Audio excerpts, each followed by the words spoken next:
Happy Thursday, everyone. Welcome back into another edition of Prime Sports World. Today, we are bringing you a long-awaited crossover. We've been trying to run this episode for like a week or so now, but things keep coming up. But finally, we're going to be bringing you our crossover episode.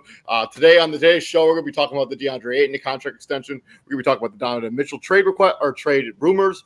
And then we're going to be talking about the best young cores in the NBA between a couple different teams that have some really nice young players on their roster and who has the best young core. And then we're going to be going GOAT Talk, free agency edition. Welcome back into Prime Sports World. If you're looking for consistent content on Facebook, YouTube, Twitter, Twitch, you've come to the right place. We go live basically every single day, bringing the most up-to-date content, including where they are right in the middle of our NFL season preview episodes. Izzy, CEO of Prime Sports World, Izzy's going to be doing the Minnesota Vikings show today, and the Green Bay Packers show will be tomorrow. So keep an eye out for that content. And I will share the StreamYard link into all of the places. So if anybody wants to join the show and talk a little bit of NBA action, that link will be provided on our main Facebook page on Prime Sports World on Facebook, also on Twitter, YouTube, and Twitch.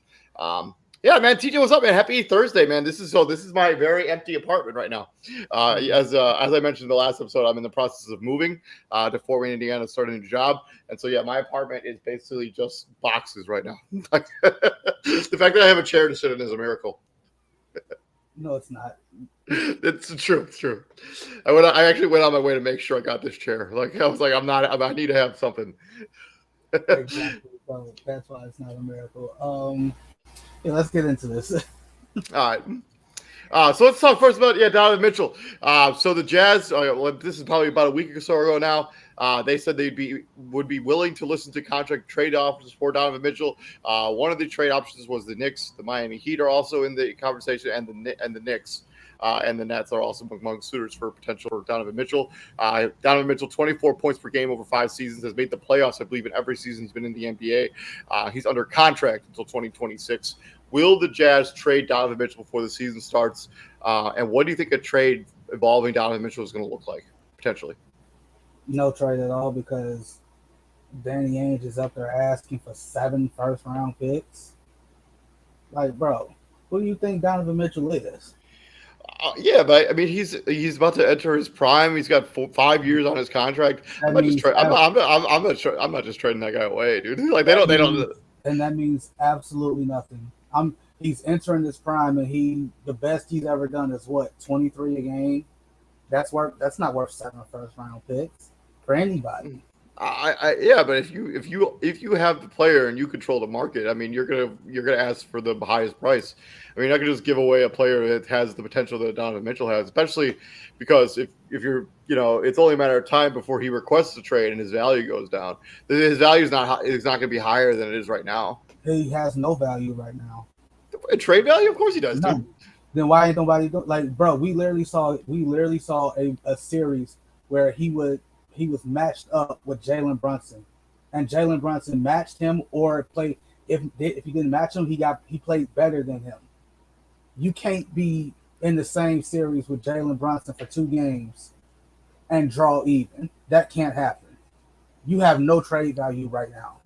I totally disagree with you on that front. Bro, think Jalen Brunson matched him tit for tat. I hear you, but he's under contract. Teams are interested. I think that the asking price is probably wildly too high.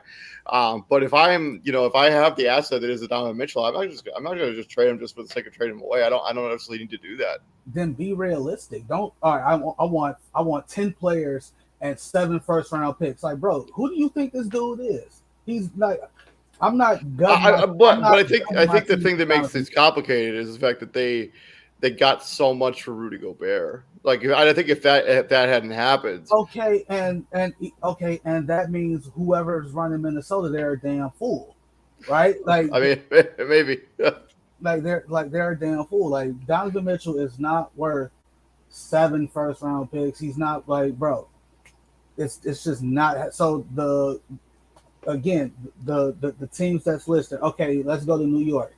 Who the hell do the Knicks have that Utah won't? Well, so some of the trade rumors have been floating around the internet. So if they don't want to trade away RJ Barrett, I don't think they want to trade away Julius Randle. I think RJ Barrett is a really good piece, and I think you want to keep him. But I mean, they have Evan Fournier, Obi Toppin, Emmanuel Quigley, Quentin Grimes, and then they could trade 25, 27, and 29 first round picks, and then pick swaps with Dallas. And nope. If I'm the Jazz, I'm going to think that Obi Toppin still have some potential, still have some upside. Nope. Manu Quickly's a good young player, and then you get all the draft picks. I mean, I think that's a pretty solid, solid package. Evan Fournier's in there just to make the money work. No, that's not no, because if they really wanted that, then they would have did it already. Yeah, but I think that's where the problem comes in. I think is the draft compensation that they're expecting. Like, as you mentioned, what was it, 7 first-round picks or 6 first-round picks? Yeah, that's too much. I think the asking price as this process goes along will decrease. Anthony Davis didn't go for 4 first-round picks when the Lakers and Pelicans initially started their trade talks. Well, he went for a bunch of pick swaps, but I guess I know that's not exactly the same as a first-round pick, but. Then don't bring it's not the same. I mean, Rudy Gobert went for 5 first-round picks essentially, basically.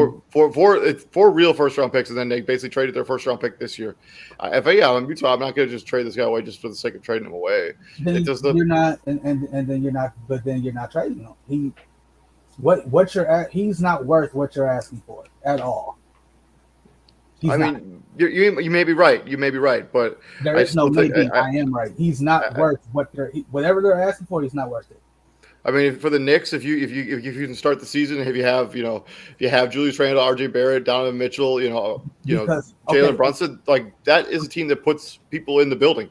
That's a good group of players. Okay, and staying with the Knicks. All right, if I'm Utah and I want Donovan, if I'm the Knicks and I want Donovan Mitchell, I'm outside of I'm drunk as hell if I'm a Knicks fan thinking I can keep either Randall or RJ Barrett and still get Donovan Mitchell.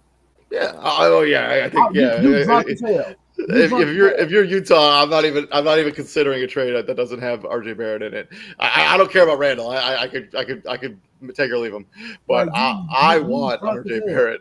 I want RJ Barrett. Like there's no way. You are absolutely drunk as hell if you think RJ Barrett and a Donovan Mitchell deal is not gonna that's not gonna there's no phone call. All right, moving on to so if you're Miami, what do you give up? Tyler Hero, who else? Tyler Hero, Duncan Robinson to make the money work. Maxi Kleber, or not Maxi Kleber, Max Strus. I mean, their package. I mean, we headlined with Tyler Hero. Obviously, he'd be the best player in the package. So, Jokic, the guy they just drafted, the kid Yomer Silverson is overseas, and then they have 2023. Because the problem with the Miami Heat is they don't really have first-round picks that they can trade essentially because of other moves they've made in the past. But they have 2 first-round picks. Is Tyler Hero enough of a centerpiece of a trade, a player you're going to have to give an extension to next offseason or even this offseason potentially? Is that enough of a piece? Is that a piece good enough to trade away Donovan Mitchell for? Who's under contract for 4 more seasons? I don't think so. Even Duncan Robinson basically fell out of your rotation, was basically unplayable. That guy might have less trade value than anybody in the league right now. And then the Nets, obviously, if you're the Nets, what? Kyrie to make the money work, Ben Simmons, because you can't have 2 dudes on that rookie extension on the same team. Yeah. And if I'm Utah and I do that deal, so now I got to worry about, is Kyrie Irving going to play today? Is Ben Simmons going to play at all? Well, I think you'd want Ben Simmons. I don't think you'd want Kyrie Irving. But they don't have any young assets and they don't have draft picks unless you include those Philadelphia picks. So in other words, he ain't going nowhere. He's staying in Utah. I think there will be a scenario where he ends up in New York before the season starts. I think that Evan Fournier, Obi Toppin, Manu Quigley, Quentin Grimes, and 4 first-round picks. I think that'll be enough to get it done. I do not expect Donovan Mitchell to start this season as a member of the Utah Jazz. I think the Knicks will find a way to get this done. That's not enough because you got the future draft picks, but Obi Toppin, Emmanuel Quigley, Quentin Grimes. No, you still got to sell tickets, bro. You still got to generate some kind of revenue. But Utah. If you make it clear to your fan base in Utah, that's a pretty loyal fan base. Like, hey, we're blowing this up. We've kind of plateaued as a franchise. This is as far as this roster could take us. And we have a new coach, we have a new system, we have a new regime. We're resetting this, and we're going to get a bunch of draft assets. We're going to get a bunch of draft picks, and we're basically going to start from scratch. Okay, but here's why I say it's not going to happen. If you're telling me, right, the Knicks call Utah, hey, we want Donovan Mitchell. What are you offering? Right? All right, Well, we'll give you the 3 players you just named Mm-hmm. and 4 first-round picks. Yeah. Right? If all you really care about is the picks, why not jump on that deal? There's a reason they didn't say yes to that deal if it was allegedly offered. Well, no, this hasn't been allegedly offered. The one that the Knicks declined was the one with 6 first-round picks. Yeah, no. Which is insane. I mean, but I think the asking price will come down. A couple of these picks, when it comes to the New York Knicks, aren't even their own picks. If you remember, they traded away that kid from France that's on the Oklahoma City Thunder right now for 3 first-round picks, lottery protected 3 first-round picks. So they could essentially trade those picks that aren't even their own. I mean, they have a treasure. They've done a nice job building up assets to go after a player like this. And at this I mean, stage, they have a lottery protected Wizards pick from next season, or top 10 protected pick from next season. They have a Bucks pick. Like, they essentially they could trade away 3 first-round picks in the next draft, and the Jazz would have, I think, 5 or 6 first-round picks in just year's draft. And say those who those other picks belong to. It's a Wizards pick, it's a Milwaukee pick, and a Dallas pick. That's gonna be a mid to late first. So the talent pool outside of that Wizards pick, is it really worth it? I mean, that Wizards pick's lottery protected anyway, so unless they have a worse record than the Wizards, which is not likely. No, I mean they could for sure have the worse record than the Wizards. Yeah. I mean, if they trade away Donovan Mitchell, they will for sure have a worse record than the Wizards. But they're not trading away Donovan Mitchell, so they're not going to have a worse record than the Wizards. I mean, like, they literally might be one after the other. Like, they both. So the Cavaliers have been kind of thrown into this conversation as well. What do you think about this package? Karis LeVert, Isaac Okoro, Colin Sexton via sign and trade, and then 3 first-round picks. That's more realistic than any other offer that's been drawn up. You get solid players, you get watchable players. Yeah. You get a watchable product. You said Karis LeVert, Isaac Okoro, Colin Sexton, and 3 firsts. Yeah, I would do that. And those are 3 Cav first-round picks. So who knows what they could be worth when it's all said and done. Like, I would do that. Right. So, and that makes the most sense. Right. You got a team in Cleveland that's they are right there. Right. If they don't get injured down the stretch last season, who knows what could have happened. I mean, they're a playoff team if they don't get injured. I mean, they were like the 3 seed at one point during the season. Then they have all the injuries pile up. Yeah, they're a playoff team. They're not a play-in team last season if they don't have to deal with all the injuries. Then there's a Raptor offer that potentially they could, because the Raptors have become kind of the front runner for Kevin Durant, sort of, because they're the only one that has a package that makes literally any sense whatsoever. But if they don't get Kevin Durant, let's say the Brooklyn Nets don't trade him, which I don't think they will. The Jazz could offer them OG Anunoby, Precious Achiuwa, Thad Young just to make the money work, and then 3 first-round picks along with a 2028 pick swap. Whichever team has the worst record would get the pick. Because Donovan Mitchell makes a lot of sense there in Utah too, or in Toronto too. I mean, they get to keep Scotty Barnes in this scenario. They keep Pascal Siakam. They get to keep Van Fleet as well. Mm-hmm. Well, he's also on the He's not on the rookie extension. Wait, is he? No. Who? Van Fleet. No, he's not. But it doesn't matter because the rule is that you can't trade for somebody on that contract. Right. You can have multiple players on the max rookie extension. You can't trade for 2 players on that contract. They have them on the roster at the same time. Which is like the weirdest loophole of a rule I've ever heard of. Like, that's why the Kevin Durant thing is so difficult, because all of the teams that have, like, you talk about potentially making a trade for, they all have players that are on this contract and you can't trade for them. Right. So because you would have to add what's his name, Ben Simmons, to a deal to make it work. So that's why you can't. That's why Phoenix ain't put, because if I'm obviously, like, you want Kevin Durant, okay, I want Devin Booker. Well, you can't do it because of the rookie extensions.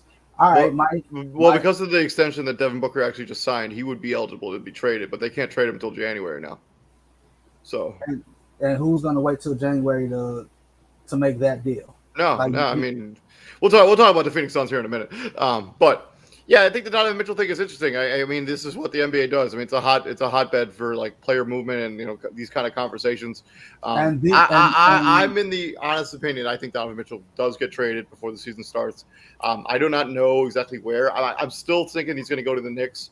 They've been aggressive in trying to get him. I think the asking price for Utah will come down between now and the start of the season, and I think Donovan Mitchell will be a New York Knick when the season starts. You got now till basically Halloween. What's that? 4 months? Yeah. No, it's not happening. I will agree to disagree on that one. Because if it don't happen by the time training camp roll around, so these dudes can get some kind of rapport together, it's not happening. I would expect it to happen before the end of August. If it does happen, like I think like August 31st, like whenever the end of August. If he's not traded before the end of August, he may not get moved. He's not good. But we'll see what happens. Moving on into the Phoenix Suns situation we kind of just talked about. DeAndre Ayton signs an offer sheet from the New York Indiana Pacers, 4 years, $133 million offer sheet. The Suns matched that offer in under 3 minutes. So now he is back on the Phoenix Suns at 4 years, $133 million after they basically allegedly said they didn't want to give him the max. They ended up giving it to him anyways. They actually avoid having to give him that extra season and some extra money. I don't remember exactly what the amount was. But now DeAndre Ayton can't be involved in any trades until January 15th. So what happens now? I think we talked about this when we first talked about DeAndre Ayton a couple months ago. Like I said, if the Phoenix Suns forced me to go find a contract with another team where I have to take one less year and less money, they would have to trade me because I would be unbearable to play with. Like, you don't want to give me this max contract, but yet you go out, you force me to go out of my way to find one from a team that does want me. And then you just go out and match it in under 3 minutes. And like, and then now I think they're totally out of the Kevin Durant sweepstakes. They just don't have the assets or the contracts to even make it work. Yeah, like I said when he didn't get his rookie extension, when he didn't get an extension at all, they didn't offer him one. I said at the very beginning, like, yo, you are playing a very dangerous game. You are playing a very dangerous game, like, because again, players are gonna go. It's not even about the money. Players are gonna go where they're wanted. Yeah. Right. So if we spent all this time together, and you've shown signs that you don't want me, and right? DeAndre Ayton has shown signs that he doesn't really want to be there. And he's shown signs that, especially towards the end, that all right, and that's kind of how it goes. Like, okay, you don't want me.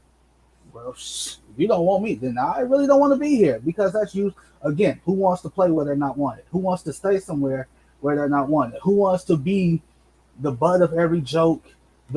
All the blame is placed on this one guy for why some didn't work. Like, again, Game 7 against the Mavs, they got busted by 55, and they're talking about DeAndre Ayton having a fit on the sideline. Like, bro, the whole team got their ass kicked, not just him. Yeah, it's true. It's true. I mean, yeah, it was, but that whole Game 7, everything about that it wasn't a good look for anyone involved. Anybody involved. but we want to point the finger at DeAndre Ayton because he's in the contract year and he's asking for an extension and da da da da da da. But for them to match that offer as fast as they did, that means that's telling me, okay, you have a price for DeAndre Ayton. I don't even know if this is like the most he could have signed for. It is. So my issue with that is, okay, what was the issue? Why did you wait until the Pacers offered him that deal for you to be like, oh no, we don't want you to leave. We're here. We're gonna match it. Well, I mean, the thing is, I think they were like, yeah, we're gonna get Kevin Durant in a trade, but it would require a sign and trade. So DeAndre Ayton would have had to want to go to Brooklyn, and who wants to go there right now, especially if they don't have Kevin Durant anymore. That's just not a good scenario, I think, at all. And they were just waiting to see if they could get this Kevin Durant, and then basically DeAndre Ayton forced their hand. Like, he was like, you know what? I'm going to sign this offer sheet. I'm going to force the Phoenix Suns to make a decision now. I'm not going to wait around. I'm not going to wait around for them to decide if they want to trade for Kevin Durant or not. But this is my future we're talking about. And I'm curious as to, okay, so he signs that deal with the Pacers. What happens to Miles Turner? And I mean, that's another thing. Why didn't the Suns, if they knew that he wanted to be an Indiana Pacer, why didn't they try to facilitate some sort of Miles Turner sign and trade? They didn't do any of that stuff. They just kind of like laid on. They just were so set on Kevin Durant being an option for them that they just let DeAndre Ayton basically work them. Basically, Yeah. So DeAndre Ayton, more power to you. Again, like it was a rumored. It was before free agency even started. It was a rumored Aiden for Vucevic swap here in Chicago, and we were like, okay, that's cool. We basically get the same player but more one of them was just more of a low post threat than the other. I would have loved that if that had happened. But so they basically put up the same numbers. Vucevic probably averages like one more point and maybe one more rebound a game. It's not really that big of a difference. They're basically the same player. Aiden, you just get to use.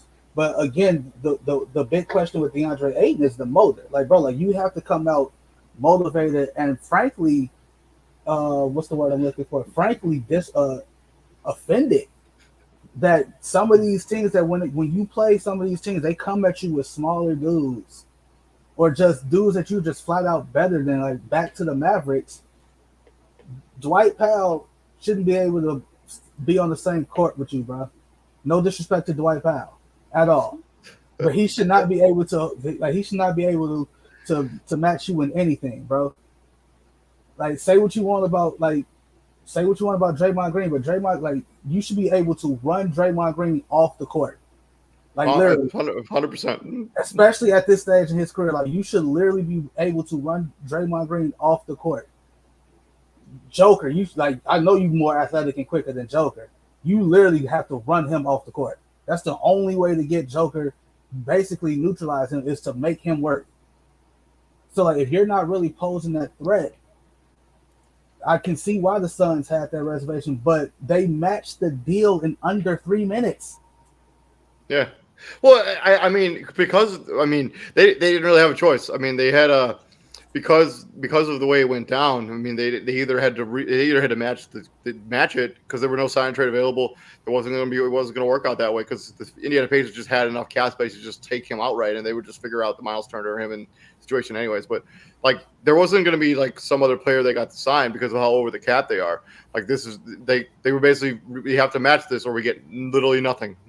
Like we'd have to sign somebody at the mid-level exception or the qualifying offer to play center for us, and that just wasn't going to work out for them at all.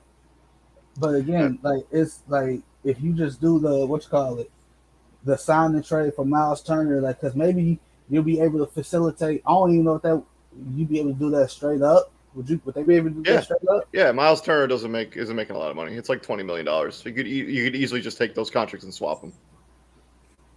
So I don't get the Phoenix logic, the mindset behind this. And not to mention, all of this could have been avoided if they just signed him.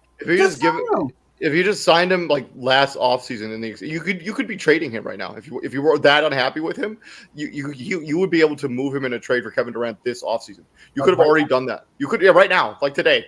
But they chose not to do that, and then they sat on their hands, and they were hoping Kevin Durant was going to fall into their lap. And that's not the way it's going to work out. And now, going to the second question there, they're out of the Kevin Durant sweepstakes. There's no way, I can't see a fathomable way that they can find enough contract money in their books to trade for Kevin Durant. And they don't have assets it's like, because Brooklyn can't just trade away Kevin Durant, as we talked about a million times. They also have to get stuff back that's going to make them either like at least a playoff team semi-competitive because they've mortgaged their future for that James Harden trade. So they cannot just tank because they don't have draft picks. And Joe Tsai has made it abundantly clear, mostly because of, to your point, he can't just take draft picks. Joe Tsai has made it abundantly clear, I don't want future assets. I want players who can play today, right now. Because I am in that predicament. I'm in that situation. Because it would be like that Celtics Brooklyn trade 2.0. Like if you traded Kevin Durant away and you didn't get anything legit for him back, but you would be looking at that scenario, the same scenario. No, it wouldn't be worse. It'd be the same. It'd be worse. Because they only have 2 draft picks that they owe to Houston, I think, from the James Harden trade. It no, wasn't like they have like all these pick swaps and all this other nonsense. Like it would be worse in the terms of what you're giving up. You're giving up a Kevin Durant who is, albeit probably at the tail end, but he is still in his prime. When you acquired Paul Pierce and Kevin Garnett, that was it. They were shot. Yeah. like that was it. Like they single-handedly lost a playoff series to Nate Robinson and the Bulls. I watched it. Like we watched it. Like it was not a good time for them. So if they were to try to not include DeAndre Ayton in a Kevin Durant trade. So we're looking at Mikal Bridges, Jay Crowder, Landry Shamet. No. That's not, it's not even close to enough to get Kevin Durant. Like, no. Like the only way I see that happening, and same thing with Donovan Mitchell, is if that player is just so and player and organization, if they are just so disgruntled, just so disgusted that every time they walk in the building, the mood changes. Every time somebody says their name, it's just like, we're talking about this guy again. Like, then a deal like that probably works, but you would probably have to add more pieces or get another team involved to make that work. But until I don't see it falling down the drain that far. Yeah, I think Kevin Durant's going to play in Brooklyn. This is like the entire season. Yeah, him and Kyrie. What's next? I agree. By the way, Devin Booker is going 27-28. He's going to be making $62 million. Wow. That's a shitload of money. So talk about the teams of the best young cores. So I got 4 teams up there. There's some other ones you can include if you really want to, like the New Orleans Pelicans, but their core is a little bit older. So I didn't necessarily include them in this particular graphic. So let's talk about what they got here. So also the Cavaliers, if you want to talk about the Cavaliers, they have a pretty good young core, but it's a little bit older too. But the Oklahoma City Thunder, you got SGA, you got Chet Holmgren, you got Josh Giddey, you also have Lou Dort, Jalen Williams, Poku Fetchu, Trey Mann, Darius Baisley. And then the Detroit Pistons, you got Killian Hayes, Cade Cunningham, Jaden Ivey, Sadiq Bey, Jalen Duren, Marvin Bagley III, Isaiah Stewart, and they have a bunch of first-round picks. They have 3 of their own in 2024, 2025, and 2025. It's the Blazers, Houston Rockets, Jalen Green, Jabari Smith, Elbert Sengun, Kevin Porter Jr., Terry Easton, Ty Y. Washington, Kenny Martin Jr., Josh Christopher, who balled out in Summer League. If you got the chance to watch any Josh Christopher, he was really good in the Summer League. I watched a lot of Summer League. Like, it was very entertaining. And then the Orlando Magic, obviously, they have Pedro Banchero, Jalen Suggs, Franz Wagner, Wendell Carter Jr. They also have Cole Anthony, Markelle Fultz, Jonathan Isaac, Mo Bamba, RJ Hampton. Ball, and a bunch of other. Yeah. And then they have, some future draft picks as well. They have the Bulls pick this season. They have a bunch of picks. So, and they have the 2025 Nuggets pick from the Aaron Gordon trade as well. And the Bulls pick, this is the last one from the Correct. Right? All right. Yep, correct. And then you kind of could talk about the Indiana Pacers a little bit as well. Tyrese Halliburton, Bennedict Mather, and Jalen Smith. But they're not included. Let's just talk about the 4 teams I have included here. Who has the best young core, in your opinion, of those 4 teams that are on the graphic there? Of the graphic here, unless you want to include, any of those other 3 teams that I didn't include, the Pelicans and the Cavaliers and the Pacers. Well, if you want to do it that way, it's the Pelicans because they actually made the playoffs with their young core. All right, like they're missing the biggest piece. True. Their young core. So the Pelicans were a nice story last season. They made the playoffs and gave Phoenix some trouble without arguably their best player. And just to keep it interesting, I'm gonna add one more team to it because they are the biggest meme one of the biggest memes in terms of sport in the sports world right now. The Sacramento Kings, Fox, Davion Mitchell, Keegan Murray, and Domantas Sabonis. Bro, do you know the last time the Sacramento Kings made the playoffs? Do you know who was on that roster? Do you know? All right, so here's what I imagine it was Chris Webber. No, Chris Webber was gone by this point. Well, no active player has played the Sacramento Kings in a playoff game ever.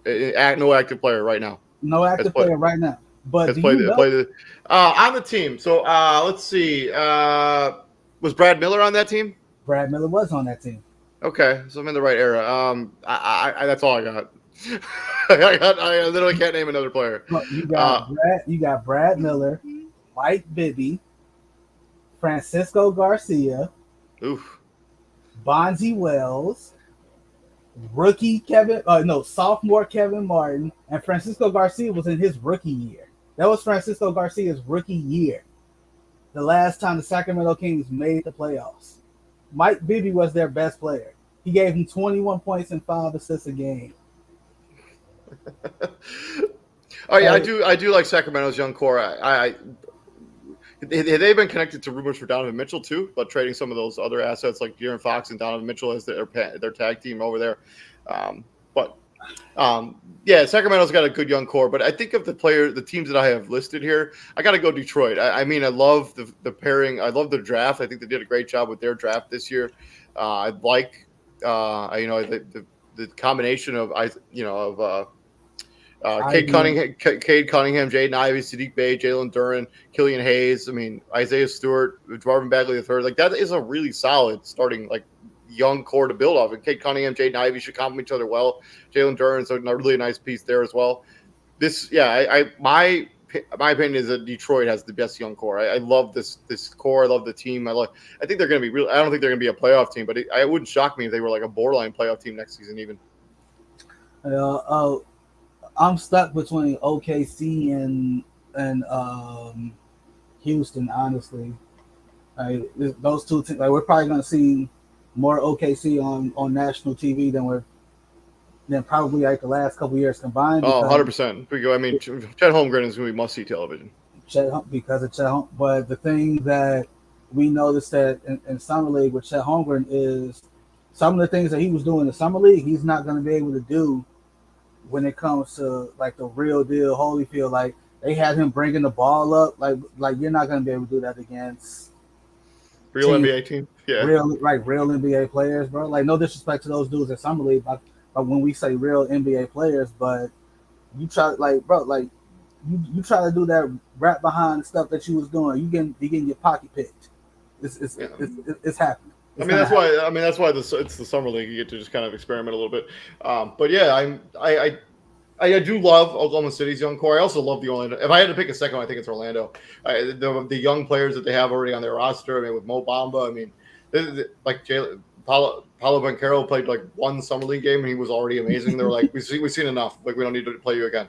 Like that's how freaking good he was in the one game he played. And so, but the problem with Orlando is you have all these young players, and somebody's going to get left out. All right, so you have Jonathan Isaacs coming back. What are you going to do with him? I mean, I don't know. I mean, if his trade value, I think, was literally anything right now, I think they'd be looking to move him because they have so many players that are similar to him that have kind of passed him on the pecking order or depth chart. And in his position. Yeah. So, what do you do with him? You still trying to kick the tires on RJ Hampton. You still trying to find the guy that was the number one recruit coming out of high school. What do you do with that? You got to make a decision. All right, you got to. So, but I'm going with OKC. The pecking order is definitely clear, right? SGA, Giddey, Chet. Right, that's solid. That's as solid as it get. I mean, SGA of all the players that we mentioned during this segment, SGA is probably the most already established player out of all of them. He's 23. He's already on his rookie max extension. And yeah, the dude, for the fact that they got him out of that Paul George trade is it looks great on paper now. Yeah. Because I honestly like that, and that's the beauty of how it happened, because I don't think players saw this version of SGA coming when he was on the Clippers, and then that 1 year he spent with Chris Paul and Dennis Schroeder coming off the bench, that definitely helped. Yeah, I agree with you 100%. We'll see. I'm going to go Detroit, and my second one's Orlando. I think those young core. I do like Houston's young core. I do have semi concerns about Jabari Smith, but I think he'll be okay. I mean, if you're an NBA fan in any of these cities that I have listed here, I think it's a good time to be a fan of those cities. I think they're up and coming. Like those, like the Lakers, the Clippers, all of the Phoenix Suns, all of those teams are getting a little bit up there in age. I mean, Boston, maybe not Boston, but like the Heat are not going to be as relevant as like eventually those guys are going to get old and like some of the pieces are going to retire. And these teams, especially in the Eastern Conference, are ready to take over that role. Yeah, the changing of the guard should be happening. Yeah, soon. Right? I mean, it wouldn't be shocking me if Detroit and Orlando are like somewhat in a conversation for a playoff spot next season. Some kind of play in. Like I would not be surprised by that at all. Same thing with Oklahoma City. I mean, if Josh Giddey takes if we watch Josh Giddey and Chet Holmgren play in the summer league, how good their chemistry is. Josh Giddey's still younger than Chet Holmgren somehow. Like it made me so upset that Josh Giddey was out there playing summer league basketball. Like, bro, you was getting triple doubles at the NBA level already, and you out there playing summer league. Like, I ain't understand that. It's the same thing with not Jonathan Isaacs, Isaiah Stewart up in Detroit. Bro, you started 71 games for the Detroit Pistons. Why are you in summer league shooting threes that you probably ain't gonna be able to shoot in an actual NBA game? You like why? Hey man, let them have their fun. No, that's stupid. No. But yeah, let us know down in the comment section who do you think he has the best young core. Who do you think has the future is the most bright for? I got Detroit. TJ has gone Oklahoma City. Let's go into the final segment on today's show. That's GOAT Talk, free agency version. So TJ, you want to explain this segment a little bit? Again, GOAT Talk is we take two players. It can go across like multiple sports, but because this is an NBA podcast, we do NBA.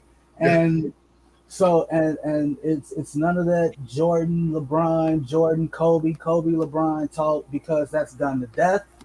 And frankly, we just don't want to do it anymore because it's what more can be said that hasn't already been said. And this edition of Free Agency GOAT Talk, I have two players who signed deals elsewhere and how they impacted that team that they went to. Oh, okay. And this one's kind of easy because like the first one I actually have, it was kind of hard finding some because some of the guys I thought were free agent deals ended up being trades. So I'm like, oh, that doesn't work. Damn. So I'm gonna keep it real simple for the first one, right? So the first one is you got LeBron leaving Cleveland the first go round and going to Miami. He signed a 6-year, $110 million deal with the Heat. That first one, we already know he left after 4. He left after 4 years, so he left with 2 years left on the deal. But during those 4 years, you got 4 straight trips to the finals, 2 chips back to back, and he won 2 MVPs. All right. Okay. All right. The second one is Shaquille O'Neal leaving Orlando and signing that massive deal he got with the Lakers. He signed for 7 years, $121 million, and we already know how that went. 3 straight finals appearances, 3 straight championships. I believe he was an MVP during, I think he won an MVP during that stretch. 3 finals MVPs as well. And 3 finals MVP. Oh, and back to LeBron, he won 2 finals MVPs in the back-to-back. So you got one guy who went to an organization. They go to 3 finals. They go to 4 finals in 5 years because they they won. They had the 3-peat. Then they lost to San Antonio, and then they went back the next year when they signed Karl Malone and Gary Payton. And then they lost in that finals. And then you got LeBron in Miami, where you go to 4 straight, and you win 2 out of the 4.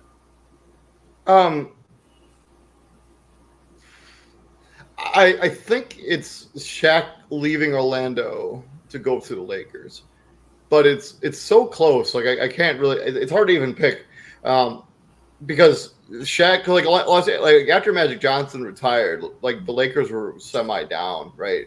Like so Yeah. they had Kobe, but they didn't have a whole lot else on that roster. And then Shaq arrives and he makes them immediately relevant again.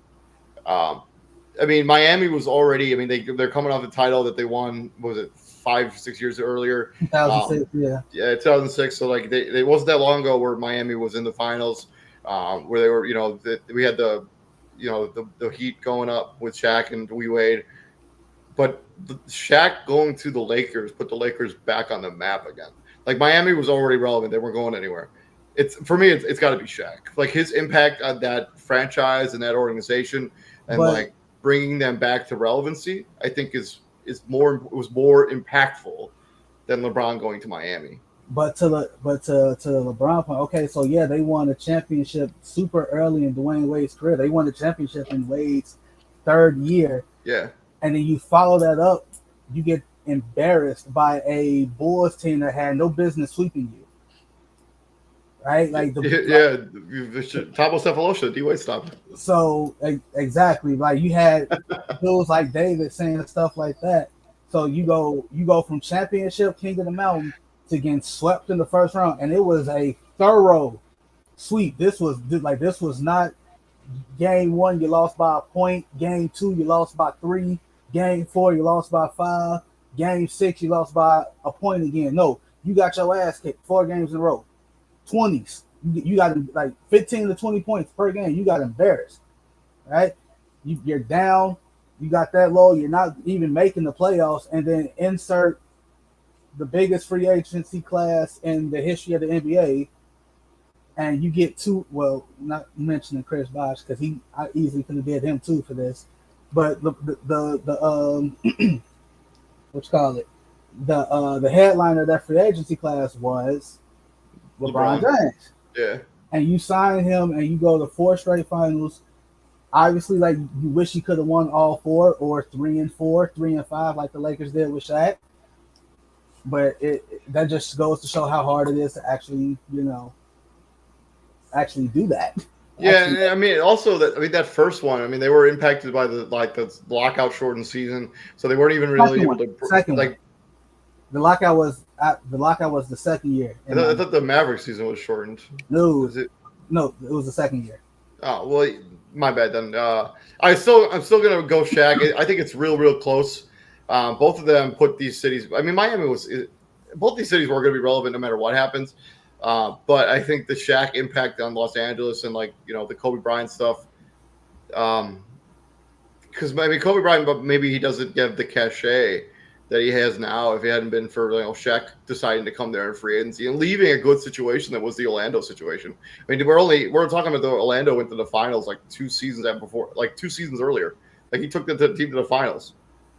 Lost. Yeah, I mean, for sure he lost, but he still went. I mean, he did.